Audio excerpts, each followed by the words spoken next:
Hi friends, இன்றைக்கி நம்ம பார்க்க போகிறது ஒரு யம்மியான பட்டாணி குருமா தான். இது ரொம்ப ஈஸியாக டேஸ்டியாக சட்டுன்னு பண்ணிடலாம்.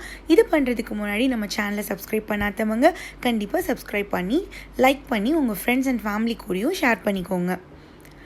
இப்போது இந்த குருமா பண்ணுறதுக்காக பட்டாணி ஒரு 3 கப் எடுத்து நைட்டே ஊற வச்சுருக்கிறேன் வெண்ணி ஊற்றி. இது கூட 3 பெரிய வெங்காயம் பொடியாக நறுக்கிறது, 2 தக்காளி பொடியாக நறுக்குனது, ஒரு 7 பச்சை மிளகா பொடியாக நறுக்குனது. இதுதான் காரத்துக்கு, ஸோ நிறைய எடுத்துக்கோங்க. கருவேப்பிலை, 2 உருளைக்கிழங்கு, அப்புறம் இது கூடவே கொஞ்சம் சோம்பு தேவைப்படும் தாளிக்கிறதுக்கும் அரைக்கிறதுக்கும். இஞ்சி பூண்டு விழுது தேவைப்படும். மஞ்சள் பொடி, கரம் மசாலா, அப்புறமா ஒரு 1/2 கப் தேங்காய்.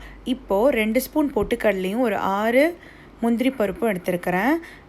அது கூடவே 1/2 கப்பு தேங்காய் எடுத்துருக்கிறேன்.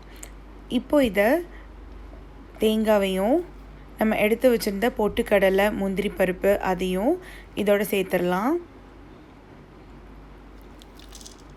இப்போ இது கூட 1 ஸ்பூன் அளவு சோம்பு சேர்த்துக்கோங்க. இப்போது இது எல்லாத்தையும் சேர்த்து நல்லா மையாக அரைச்சிடலாம். இந்த மாதிரி நல்லா மையாக அரைச்சி எடுத்துருங்க. கொஞ்சமாக தண்ணி ஊற்றி அரைச்சிருங்க. இப்போ ஒரு குக்கர் எடுத்துருக்கிறேன். அதில் இது குக்கரில் தான் செய்ய போகிறோம். 2லேருந்து 3 ஸ்பூன் எண்ணெய்,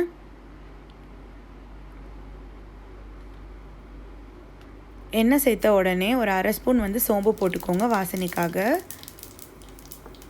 இது கூடவே நம்ம வெட்டி வச்சுருந்த 7 பச்சை மிளகாய். உங்களுக்கு காரம் ஜாஸ்தி வேணும்னா இன்னும் கூட போடலாம். பச்சை மிளகாவை நல்லா ஒரு மிக்ஸ் கொடுத்துட்டு கை நிறைய கருவேப்பிலை எடுத்து போட்டுக்கோங்க. ஆனியனையும் போட்டு பொடியாக நறுக்கி வச்சுருந்த 3 ஆனியனையும் போட்டு நல்லா வதக்கிடலாம். வெங்காயம் லைட்டாக டிரான்ஸ்பரண்ட் ஆகிற வரைக்கும் வதக்கினா போதும். ஏன்னா நம்ம இதை குக்கரில் தான் செய்ய போகிறோம் விசில் போட வச்சு. இப்போ இது கூடவே கரம் மசாலாவை போட்டுருங்க. அது ஒரு 1/4 ஸ்பூன் போதும். ஜஸ்ட் ஒரு வாசனைக்காக 1/2 ஸ்பூன் வரைக்கும் சேர்க்கலாம். நான் வீட்டிலே பொடிச்ச கரம் மசாலா. அது கூடவே 2 ஸ்பூனு இஞ்சி பூண்டு விழுதியும் சேர்த்துக்கலாம். இஞ்சி பூண்டோட பச்சை வாசனை போகிற வரைக்கும் நல்லா வதக்கிடுங்க. இப்போ இதோட மஞ்சள் பொடி 1/2 ஸ்பூன் சேர்த்துக்கலாம். அதையும் நல்லா வதக்கிடுங்க. இப்போ அது கூட தக்காளியை நல்லா பொடியாக நறுக்கணும். இந்த மாதிரி சாப்பரில் கூட நறுக்கலாம், இல்லைனா மிக்சியில் போட்டு லைட்டாக ஒரு ஓட்டு எடுத்துக்கோங்க குறப்பாக. உப்பு தேவையான அளவு, கூடவே ஊற வச்சுருந்த வெள்ளை பட்டாணியும் சேர்த்து நல்லா கலந்துடலாம். மசாலா எல்லாத்தையும் நல்லா கலந்துடலாம்.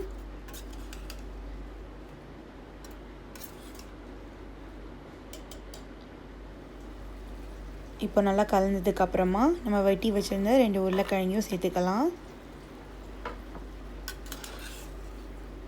என் ஹஸ்பண்ட் தான் அதை குக் பண்ணுறாங்க.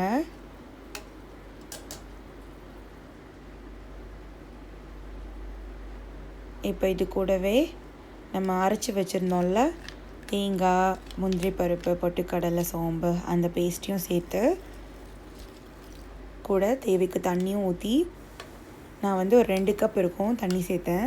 நீங்கள் எவ்வளோ வேணுமோ சேர்த்துக்கலாம். நம்ம குக்கரில் வைக்கிறனால பட்டாணியும் நிறைய இருக்கிறனால நீங்கள் தண்ணி ஒரு 2-3 கப் கூட ஊற்றிக்கலாம். மொத்தமாக நான் 2 கப் ஊற்றிருக்கிறேன். நீங்கள் பார்த்து ஊற்றிக்கோங்க. நல்லா கலந்துட்டு இதை கொதிக்க விடணும். இப்போ கொதிச்சதுக்கப்புறமா இந்த மாதிரி கொதிச்சதுக்கப்புறமா குக்கரை மூடிட்டு சிம்மில் வச்சு நான் 2 விசில் போட்டு எடுத்தேன். ரெடி ஆகிடுச்சு. இப்போ கஸ்தூரி மேத்தி எடுத்து நல்லா கையில் கசக்கி உள்ளே சேர்த்துக்கலாம். நீங்கள் கொத்தமல்லி தழை கூட சேர்த்துக்கலாம். ஒரு ஸ்பூன் கஸ்தூரி மேத்தி எடுத்து நான் போட்டுக்கிட்டேன். ரொம்ப டேஸ்ட்டாக இருந்தது. இது பத்திரி, சப்பாத்தி, அதுக்கப்புறமா தோசை எல்லாத்துக்கும் நல்லாயிருக்கும். கண்டிப்பாக ட்ரை பண்ணி பார்த்துட்டு எப்படி இருக்குன்னு கமெண்ட்டில் சொல்லுங்கள். தேங்க்ஸ் ஃபார் வாட்சிங். Keep smiling.